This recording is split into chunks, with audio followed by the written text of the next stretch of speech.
Tamang videoke lamang ang ginagawa ni VP Sara. Abay grabe kung makapag-react ang mga pink at loyalista. Diyos ko po, nag-videoke lang si VP Sara ha. Kung ano-ano na ang inyong sinasabi. Sigurado, inis na itong sina Jinky Luistro. Ridon, kayo stress na stress sa impeachment na ito si VP Sara. Chill lang. Relax lang. Samantalang yung mga pink at loyalista, kung ano-anong sinasabi kay VP Sara. Samantalang ang Malacanang nga, nagpa-party-party. Hindi ba sila Mr. President, sila Liza? Oh, hindi nga natin alam. Baka pera pa ng taong bayan ang ginagamit dito sa pa-party-party nila sa Malacanang. Tapos si VP Sara, video okay lang. Nanggalaitin na kayo sa galit.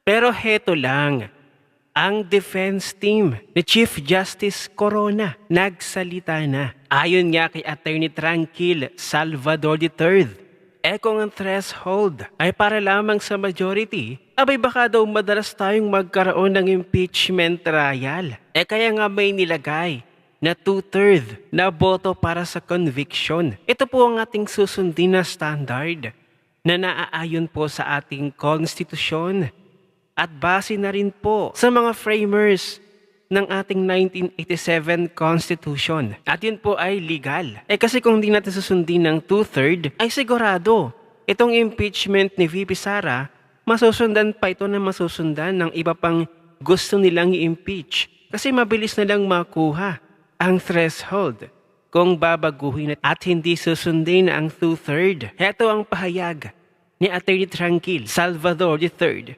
Panoorin natin. And I also have to ask you, Attorney, about the conviction threshold. I always ask this for my guests, just to gather different legal opinions. Do you think the conviction threshold of 16 can be lowered? Because there are two senators currently who are unable to come to the Senate. Kung pwede daw bumaba.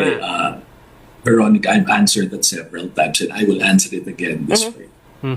The Constitution clearly provides that it is the concurrence of 2/3 of what?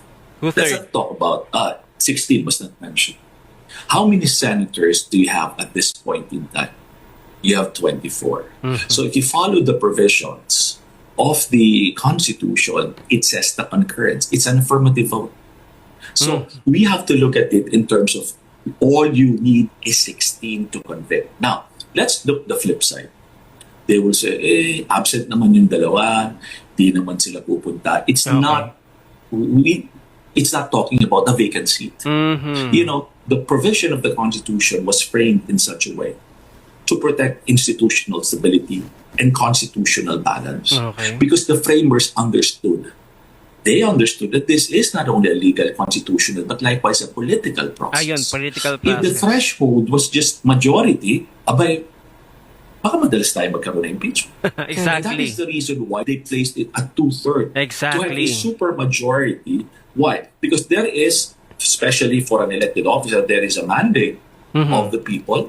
And then if you feel that he or she has violated or committed impeachable offenses, then you vote for him.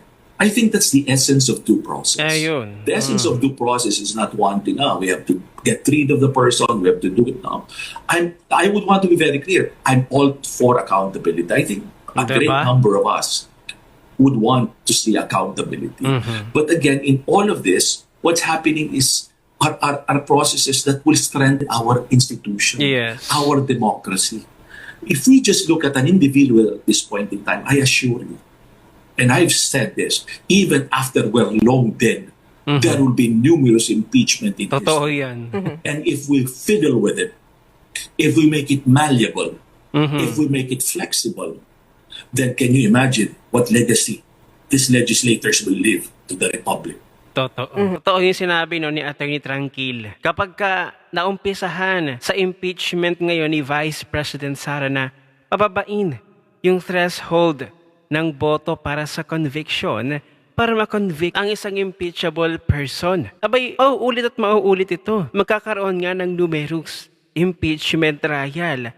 So, ito take advantage na ito itong senaryo na ito kung pababain ang 16 na boto na original naman talaga na threshold para sa conviction. So magagamit talaga ang impeachment trial para sa mga nasa posisyon sa gobyerno na gustong patalsikin kung dito mauumpisahan sa impeachment trial ni Vice President Sara na babain ang boto ng threshold ng 16 na boto para sa conviction. Kaya, hindi po pwede na baliwalain, suwayin at hindi sundin ang threshold for conviction. Tandaan natin ha, ito ay defense team noon ni Chief Justice Corona na pumanaw na ayon sa Sandigan Bayan, absuelto, acquit po sa Chief Justice Corona sa impeachment case niya. Kaso nga lang, hindi niya naabutan. Pumanaw na. Kaya nga dapat simulan na ang impeachment trial ni VP Sara. Alam niyo ba kung bakit hindi nila masimulan-simulan? Kasi wala naman talaga silang ebidensyang hawak. Lahat kasi ng nilabas nila, yun na yun. Yun na yun. Siguro yun yung nangyari sa impeachment hearing nila, yung pa-mini trial nila Luistro. Yun na yun siguro yung mga ebidensya nila na gagamitin pa rin ngayon sa proper trial. Wala kasi silang naging pasabog, sabi ni Trillanes. Meron daw siyang, pasabog laban kay VP Sara ng mga ebidensya. Pagdating naman niya dun, palpak naman. May mga butas yung kanyang sinasabi. Palpak din. Yung kay Madriaga, yung sa COA report, sunog din. Wala silang ebidensya. At parang ngayon, nananalangin na lamang sila na magkaroon ng himala. Kasi alam naman nila sa sarili nila na hindi talaga mako-convict si VP Sara. Kaya ngayon, yung ganitong pautot nila sa impeachment trial ay para na lamang sa propaganda para siraan si VP Sara. Ay baka gusto nilang palabasin na masama si VP Sara. Bagninakaw si VP Sara. Pero, hindi nila ito mapatunayan. So ang gagawin lang nila ay magpalabas ng kung ano-ano. Mag-mathematics nang hindi totoo. Ay para lang siguro palabasin na nagnakaw si VP Sara. Pero ito lang yung point. Kung nagnakaw si VP Sara, sigurado yung pamilya ng Duterte may kahihiyan. At hindi na yan magpupursige sa public service. At lalong syempre hindi yan katulad ng mga nasa prosecution na nasa gobyerno ni Marcos ngayon.